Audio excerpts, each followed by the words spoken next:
to the World Health Day celebration by FSTN Exploration Foundation in collaboration with NAC accredited IIFST Maharashtra, and welcome you all to the World Health Day. Today is 7th April 2026, and every 7th April we celebrate the World Health Day. And this year theme emphasizes on Together for Health, Stand with Science. And today we have a session with Ms. Shruddhita Chaudhuri, who is a faculty member of FSTN Exploration Foundation on this theme of World Health Day. So before we start, I just want to introduce FSTN to everyone. Many people who are present here who are associated with FSTN for a long period of time, but some are new to FSTN. For them, I just want to introduce FSTN a brief. So this is Ms. Ishani Ganguly, Academic Coordinator and Faculty Head of FSTN Exploration Foundation. I just want to share, like I just take you 2 to 3 minutes time and just want to share about our FSTN. So first and foremost, those who are the member of FSTN and who are the non-members of FSTN, welcome you all to the FSTN Exploration Foundation. And today we are celebrating World Health Day, and this type of free webinars, seminars, and a very less remuneration seminars, webinars we are organizing every week or twice or thrice in a month. So please be with us for this kind of webinar seminars where you are able to gain your knowledge, polish your knowledge, and in that way you are able to smooth your career in food and nutrition. So these are our FSTN board members who are the brain behind FSTN, and I would request everyone for a round of applause for Dr. Shobhik Tiwari, who is the brain of FSTN. The FSTN is the brainchild of him. So he is the one behind all those workshops, seminars, webinars, the planner behind everything. Our FSTN Exploration Foundation is an ISO certified organization. Along with that, it is an MSME approved, NITI Aayog certified, and NITI Dorpon certified organization.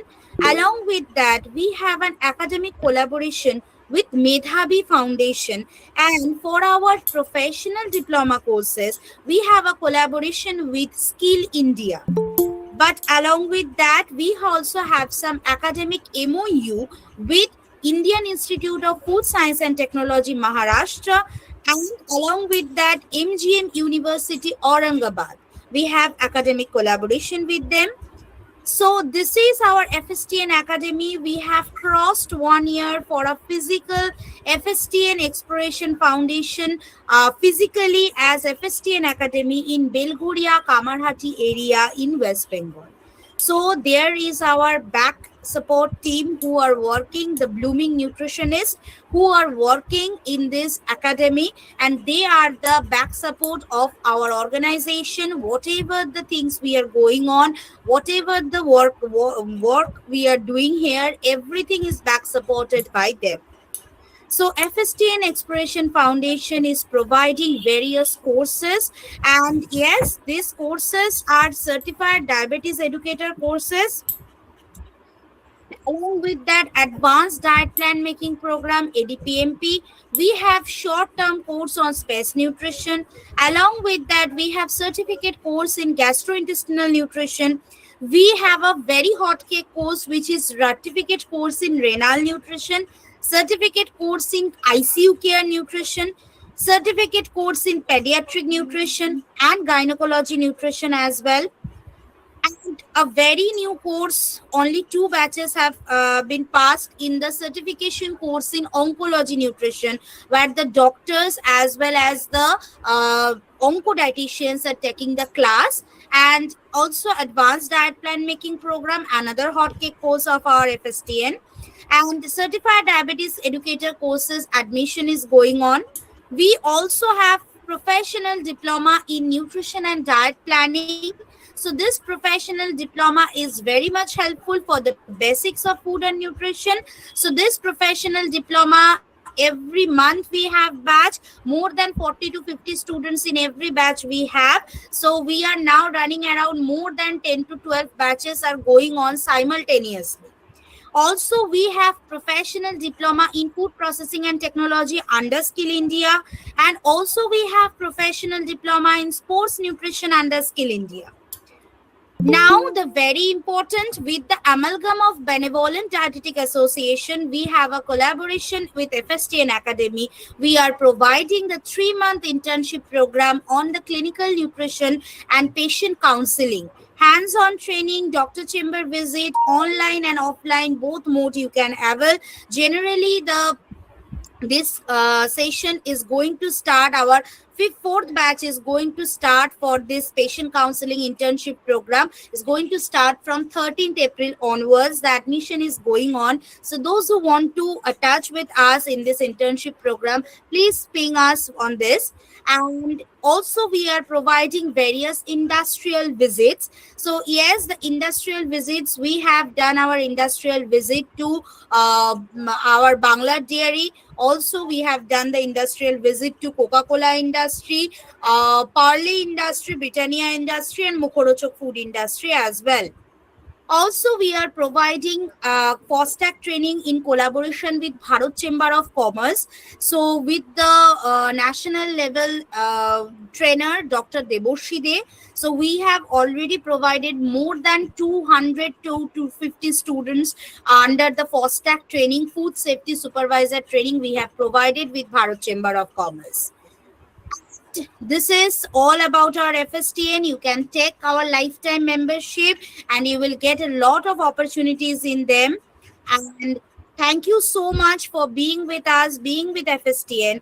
I just want to say that our various types of new courses has been launched, and I just want to say that a very new course, a very new 1 month short term course on ICU nutrition is going to start, and the admission is going on for 1 month short term course on ICU nutrition. That class is going to start, and also the 3-month patient counseling clinical nutrition internship program is going to start from the month of April. These two batch admission is going on. Those who want to take admission, please ping me, please ping us in the given number. So I hope that will be perfectly all right, and you are able to know about this FSTN, and you are like what I can say, you know about us and you know about our FSTN. So please enjoy this session of World Health Day on this today on this year's theme. So I would request our today's guest of honor, the speaker for this evening, Ms. Shudrita Roy Chaudhuri, to take the handover of this session and continue. Thank you so much, everyone. Thank you. Thank you so much, Ishani ma'am. Good evening, students. So just give me a few seconds. I'm sharing the slides.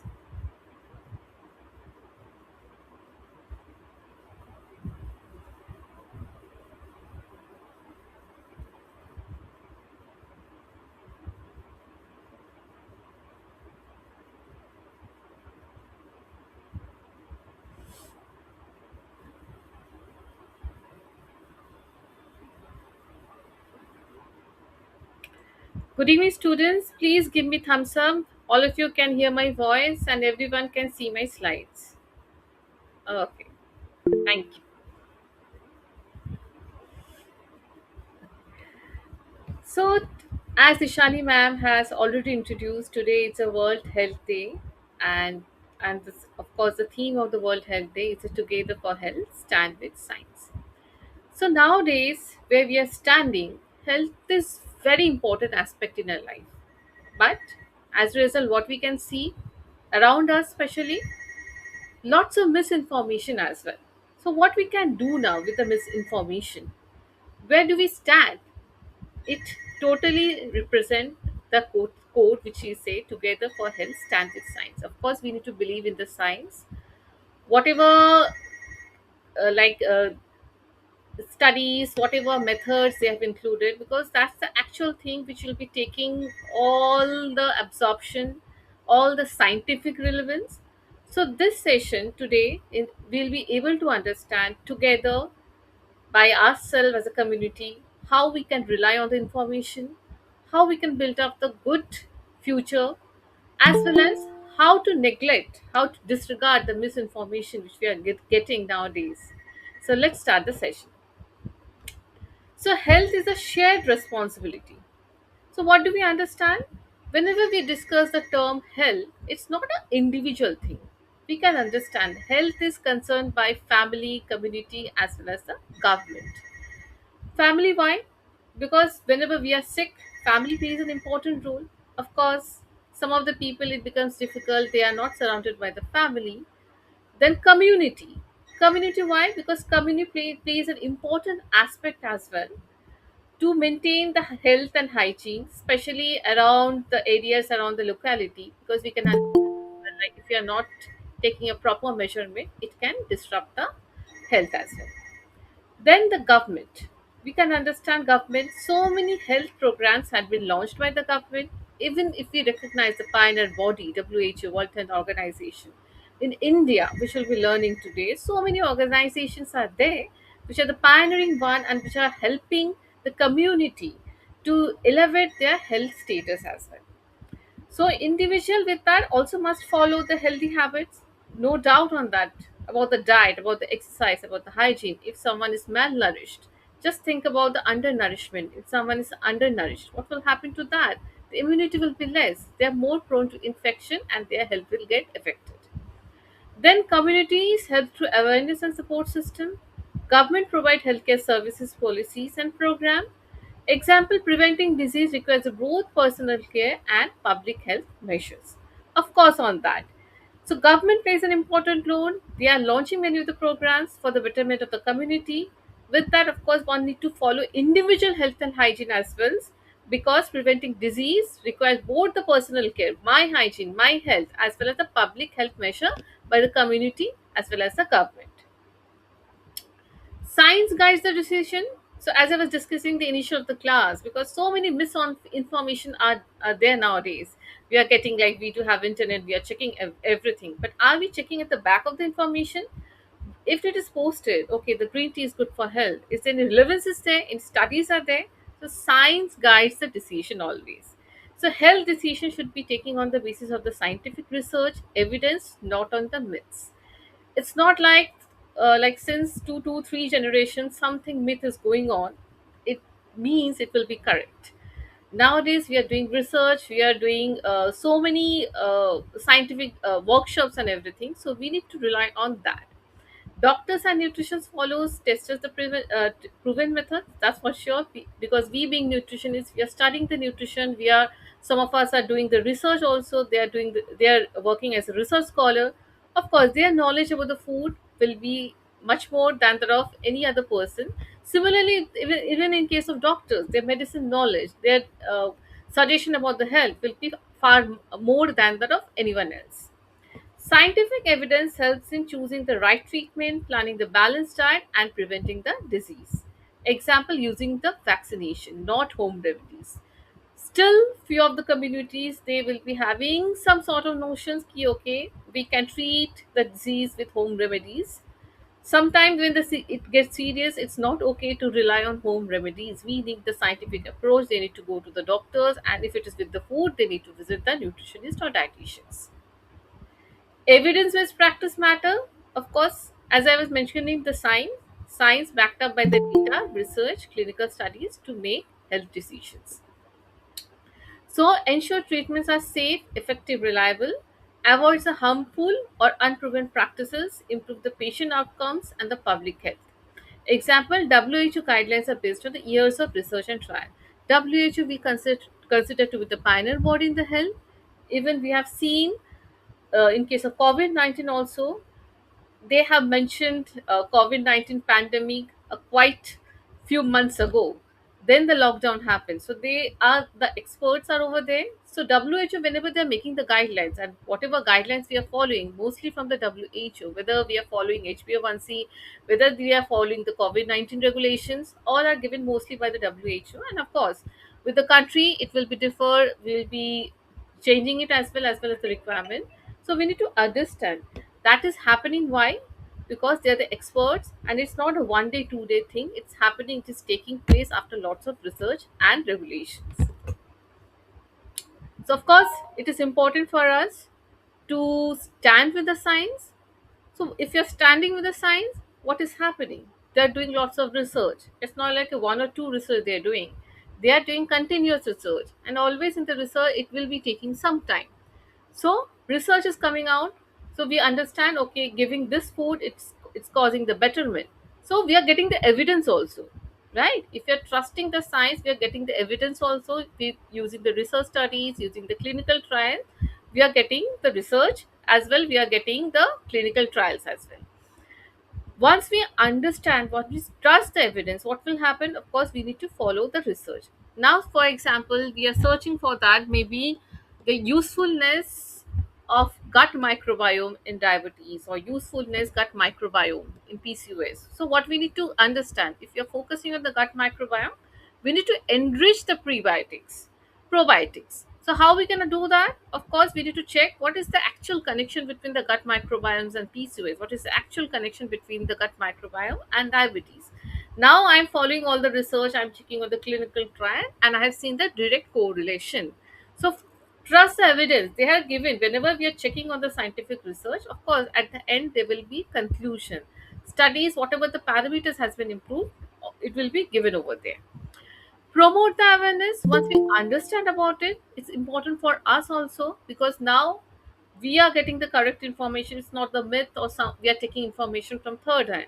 We are checking the research, we are following the protocol, we are checking on the conclusion, we are checking the results, we are checking the data. So once we understand, it's of course important, being a member in the nutrition field, being a member in the health field, we are promoting the awareness. So, what are the global health challenges which we are facing? We can all understand about the malnutrition, right? Now, tell me, does malnutrition only include undernutrition? Anyone, please raise your hand. No, ma'am. Both undernutrition, overnutrition, and specific malnutrition included. Absolutely, very good. So, the term mal is a dysfunction. So, mal means it can be undernutrition as well as it can be overnutrition.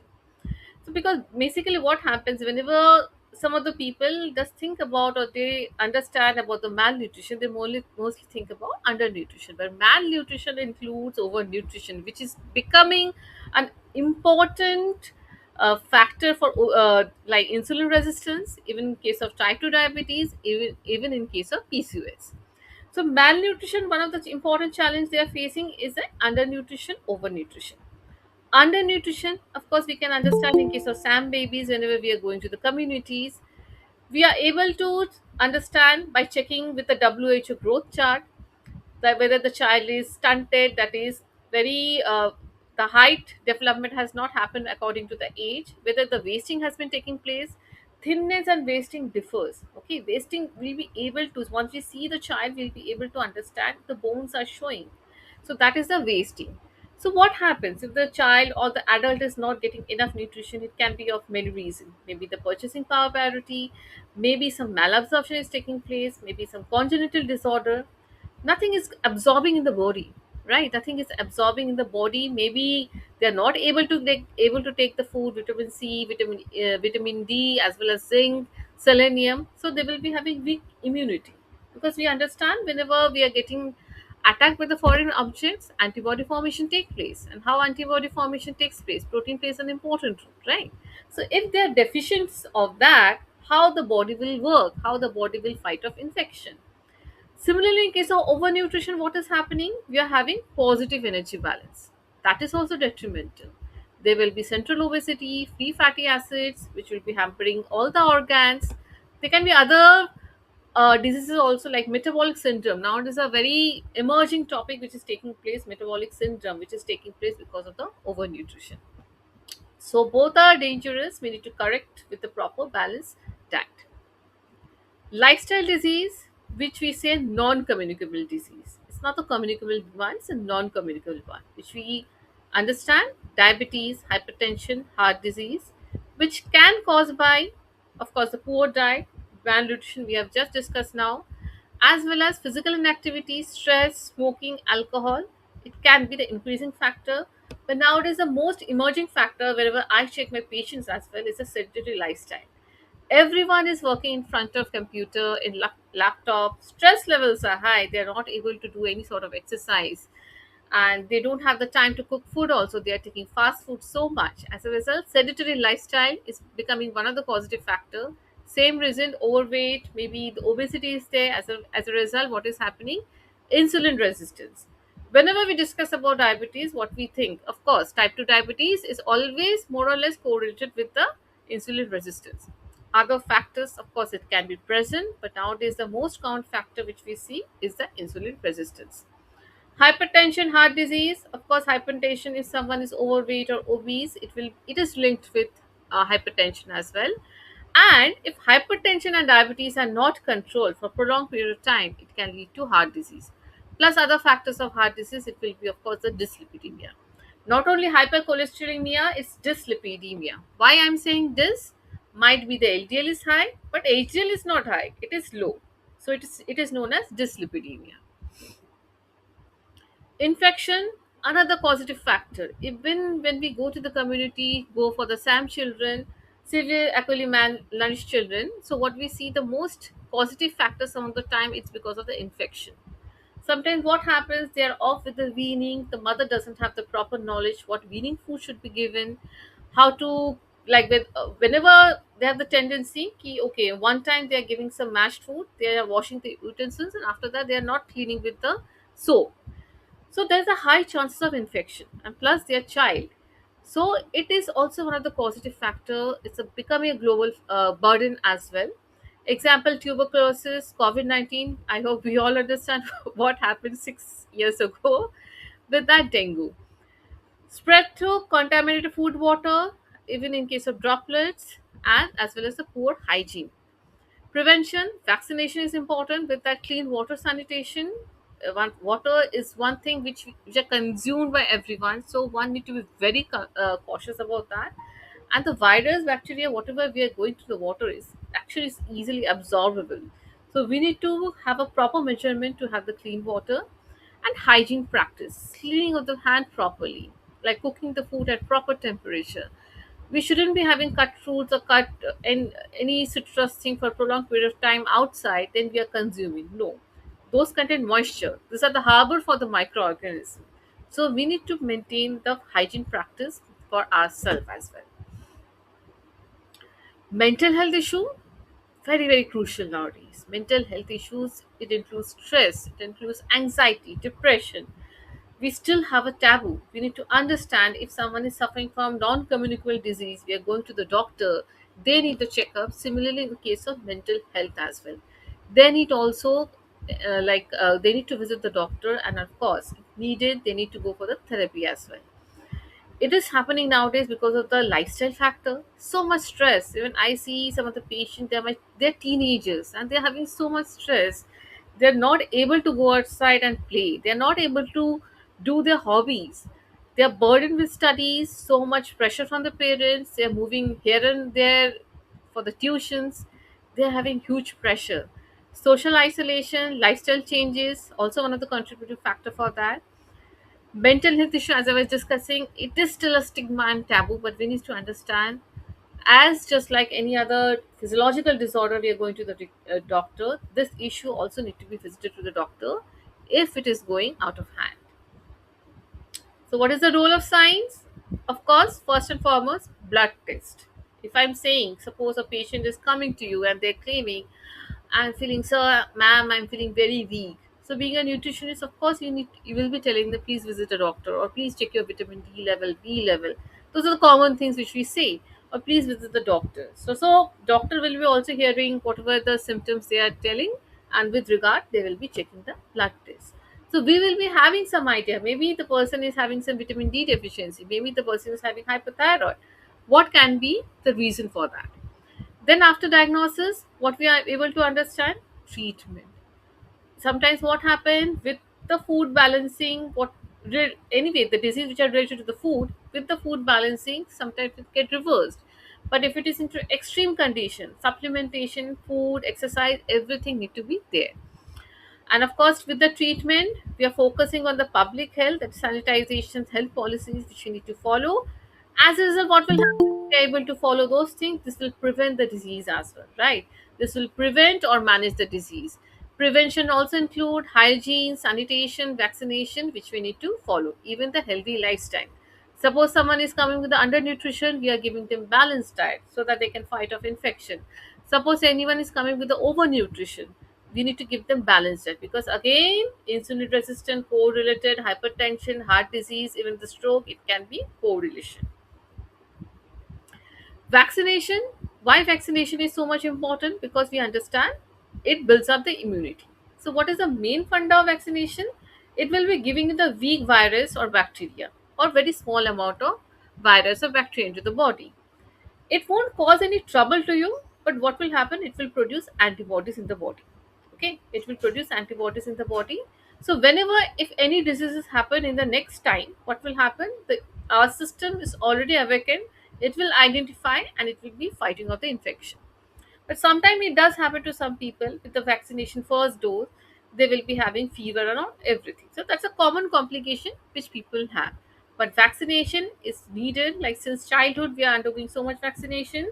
I think the recent vaccination is about the COVID-19. Even nowadays, cervical cancer vaccination has been started. All with the same thing, weakened virus or bacteria are injected to produce the antibody in the body.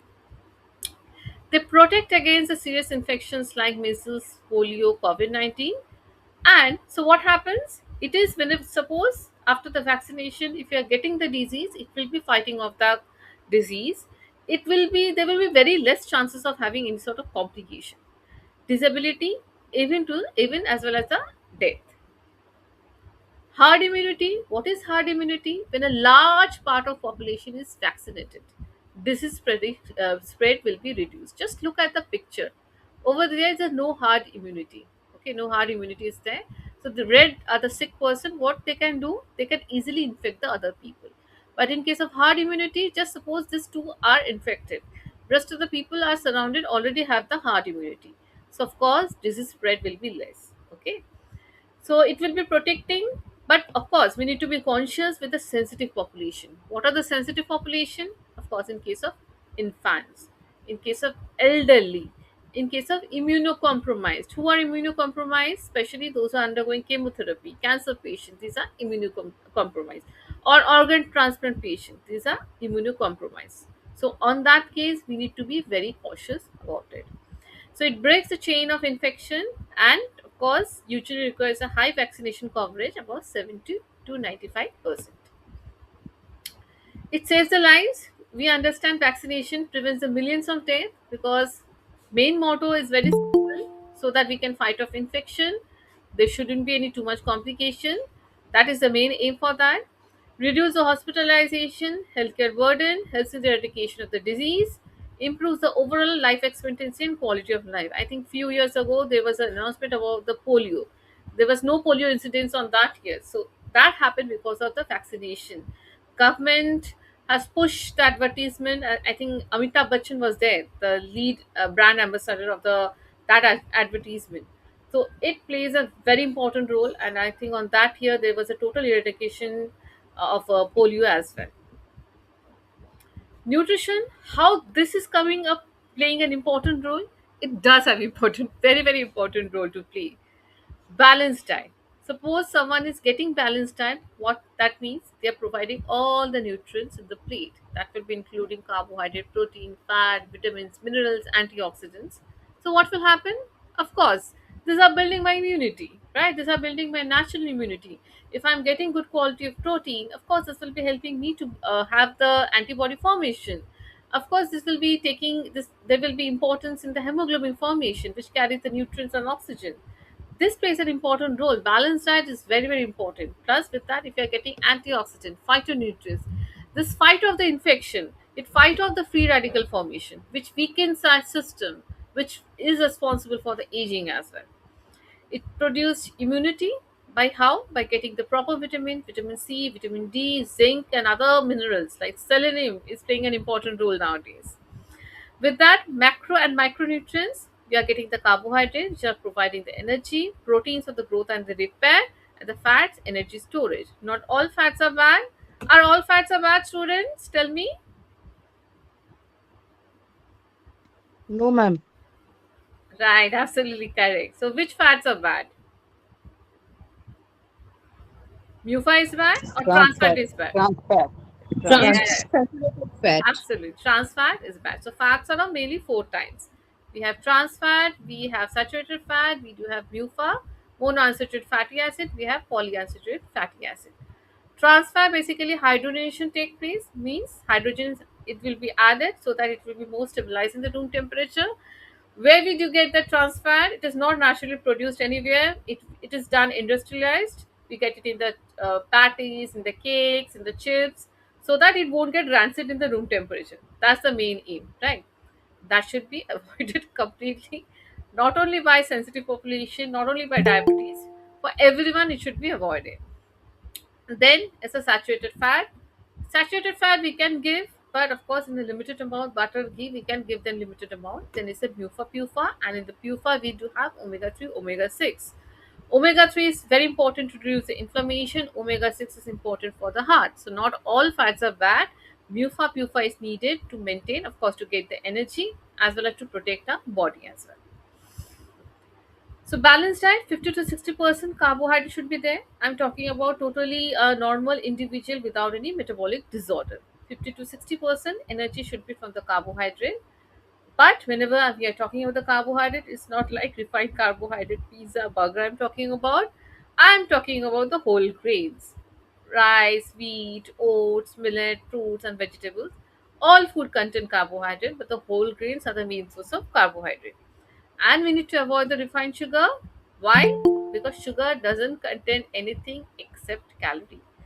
It doesn't have protein, it doesn't have vitamins, it doesn't have any other thing, it does have only calories. It's better to avoid by everyone the white refined sugar.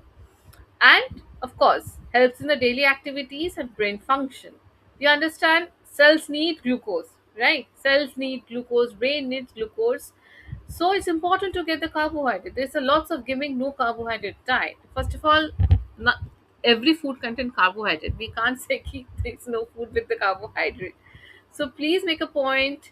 We are taking the carbohydrate, but it should be from the good sources. That should be our aim, because cell, brain, everything needs glucose to perform their daily function. Protein. Next, energy should be from the 10 to 15%. That is the protein.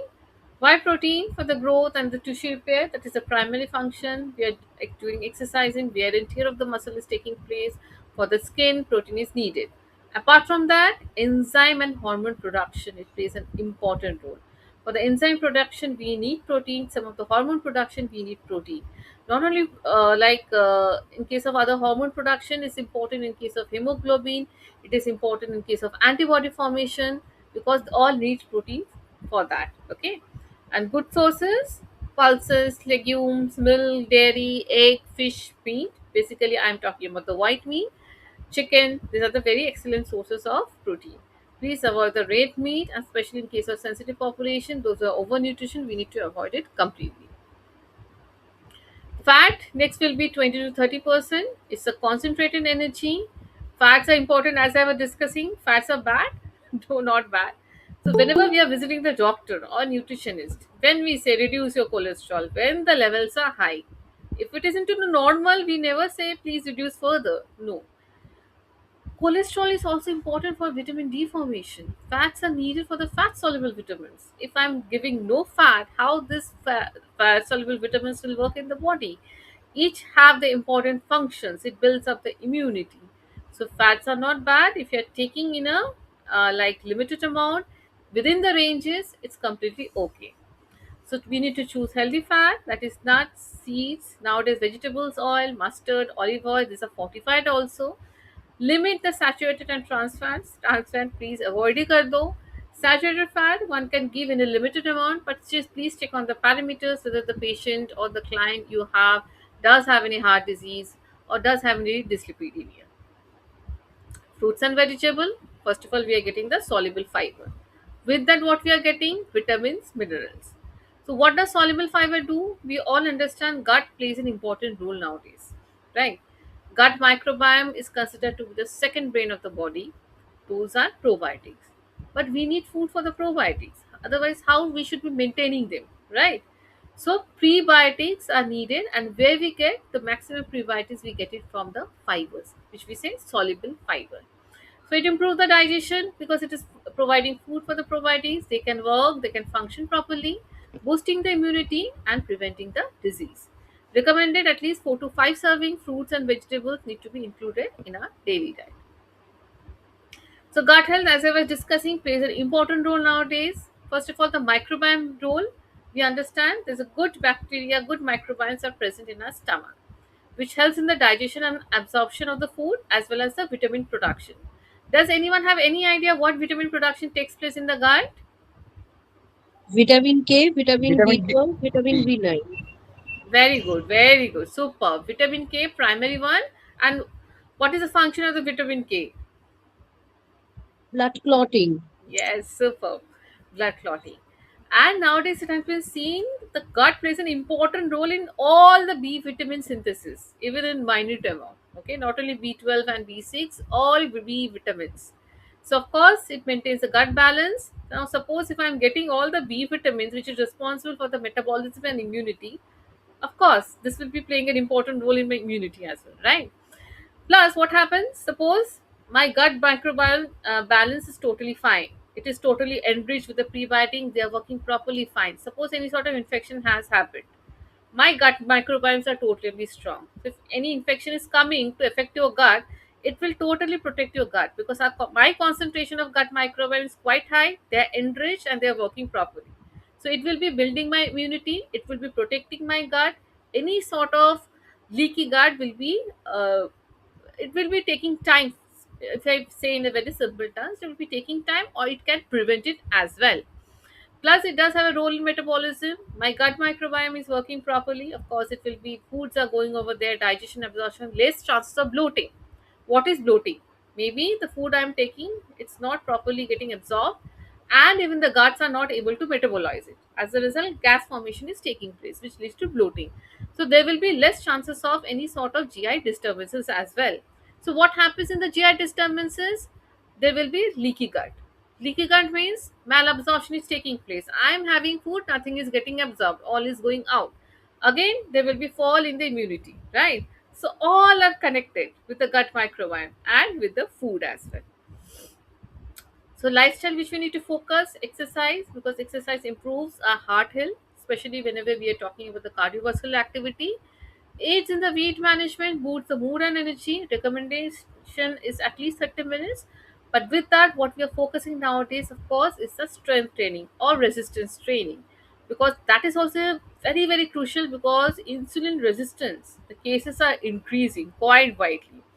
So, what is happening in the insulin resistance? Basically, glucose is there, insulin is also there, but it's not able to reach the cell because of the insulin resistance, maybe the faulty receptors. Now, if I'm working out the muscles, it muscles are working out, they need glucose as well, so they are taking from the blood. So, as a result, what is happening? Though whatever the hyperglucose, hyperinsulinemia is taking place, it will get further reduced. Similar with the sleep, nowadays we always mention about the holistic approach. What is the holistic approach? It is about the medication if you are taking, food, as well as the air, sleep, as well as the stress level. This plays an important role. Sleep is important, suppose the immune system, because why? Because nowadays it has been seen whenever we are sleeping properly, it releases cytokines, which is important to fight off the infection. So of course, sleep is an important part. With that, stress. Why stress? Because cortisol spikes is taking place in the stress level, which is also responsible for the high blood pressure, anxiety, depression, even the weak immune system. So, whenever we are discussing with a public health organization, of course, the first pioneer or marker which we always understand is the WHO, right? WHO, World Health Organization. It's a global organization and they are notifying, they're taking care of the improving world health worldwide. That is their main aim. What is their main focus? To disease prevention, nutrition program, and of course to focus on the very sensitive population, maternal and childhood, because we need to understand they are the future. Maternal childhood, if the mother is not nurtured, how they are able to have a healthy child on that point of time. And if you are not nurturing the child on that point of time, of course there will be disruption in the growth in the future, which will be can be a detrimental thing, right? It provides the guidelines and standards for the country. Most of the guidelines, whatever we get, whether it's a diabetes, whether it's a HbA1c, that is by the WHO. Okay, in the COVID-19 time, of the guidelines how to do measures the effective ways, all has been given by the WHO. And after that, of course, it depends from country to country, which will be helpful. We'll be taking, we can modify it as well. Example: immunization drives, COVID-19 response. National Health Mission, so that was WHO. In India also we do have many of the programs. One of them is the National Health Mission.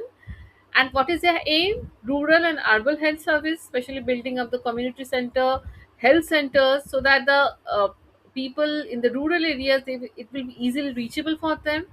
Maternal and child health, reducing infant and maternal mortality. So what happens in the rural areas, especially?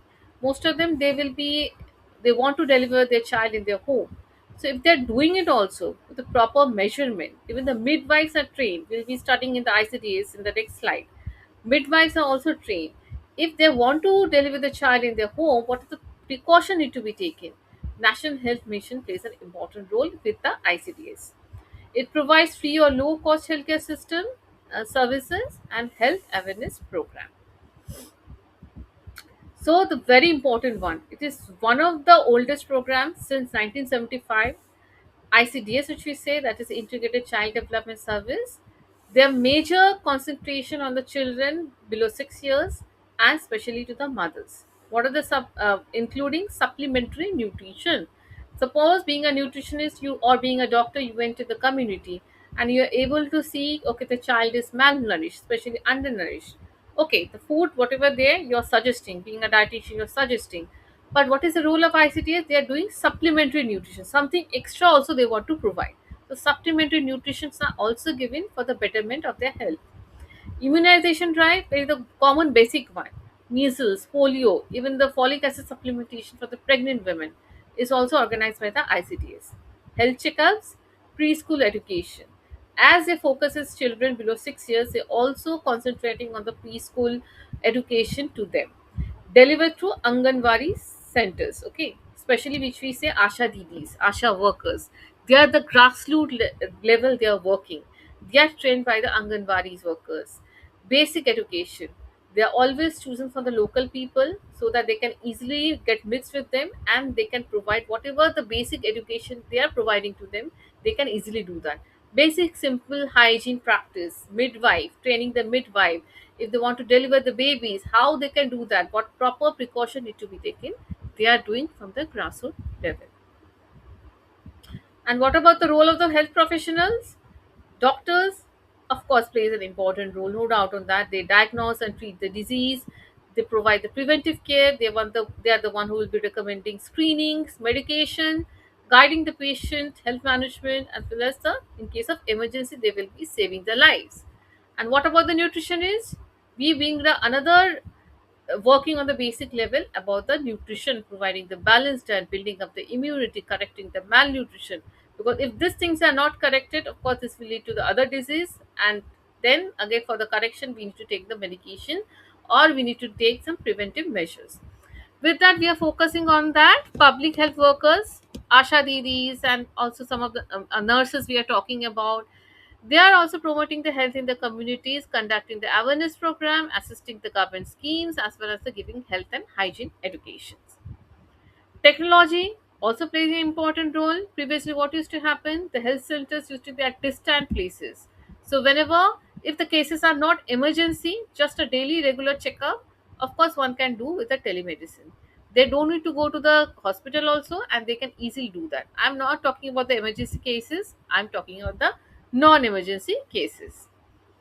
Health application, we understand nowadays so many health applications are present. Many of the companies also, like everything is tracked. You're just taking the glucometer, you're syncing everything, everything is getting tracked, all the informations you're getting.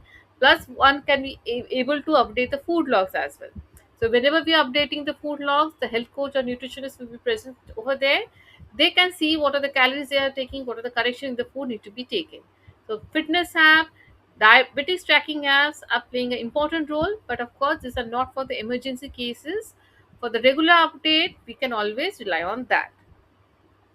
Artificial intelligence, AI playing an important role nowadays for the data accurately. It is also, especially whenever we are discussing x rays, predicting the health risks, personalizing health plans, benefits faster and more accurate decision, reducing the human error. Mental health, of course, plays an important, as I was mentioning, stress, anxiety, depression. It include the cortisol spikes, which is responsible for the inflammatory responses in the body, free radical formation, which damages our immunity, even our skin, which is responsible for the aging as well. So, of course, if you're able to see some of the people around us, please make them understand it's completely fine. Let's remove the stigma. Being a friend, being a family member, of course, we can do the counseling. If it is not working, please tell them to suggest to visit to the expert. That is also quite normal. Let's remove the stigma about it. So main thing is that to avoid the misinformation, misleading health information, which we're getting widely through social media. Internet is there, Instagram is there, and from the unverified sources. So from this session, we can understand it's always important to rely on the science. If you're getting some information, please go to the PubMed, Google Scholar, search about the information. And even if you're getting information from third and party, just check on what are the sources for it, whether any studies have been done on that, because wrongful thing, it can harm your health a lot. People just pop up multivitamin medication, even the fat soluble medication, water soluble vitamins will get excreted out from the body, but not in case of fat soluble vitamin. So it can be detrimental. There will be chances of hypervitaminosis. So for that reason, it's very very important we should be taking the information correctly, and of course we should be consulting with the expert for the proper knowledge about how much doses need to be taken. It's very very crucial for that. Accurate knowledge, once we understand about that, okay, I do have a correct information, scientific studies, clinical guidelines, and being a person who are educated, now you'll be able to judge that you have the correct information. And someone is taking it also, like popping out the pills like this, please suggest them also. Please be aware of the consequences. If you have deficiency, please check with the blood report, then visit the nutritionist or doctor for any sort of consultation. So, key takeaways: trusting the science, having the scientific evidence, avoiding the myths and information, following the guidelines. Of course, there being a nutrition point of view, one need to maintain the diet, regular exercise, sleep, stress management plays an important role. So, conclusion we can understand: health is a shared responsibility, as I mentioned on the first slide only. Not about individual. Communities are responsible with the government also. That's why government is also they are having so many health programs, so many health awareness programs are going on. Science provides a foundation for prevention, diagnosis, and treatment. Following evidence-based practices ensure safe and effective healthcare. Healthy lifestyle, proper nutrition, and mental health-being are the key pillars of health. Public health programs, technology help to reach and improve the lives globally. Spreading awareness and avoiding misinformation is everyone's responsibility for that. So, thank you, students. Thank you so much. Do you have any questions, queries with the today's session?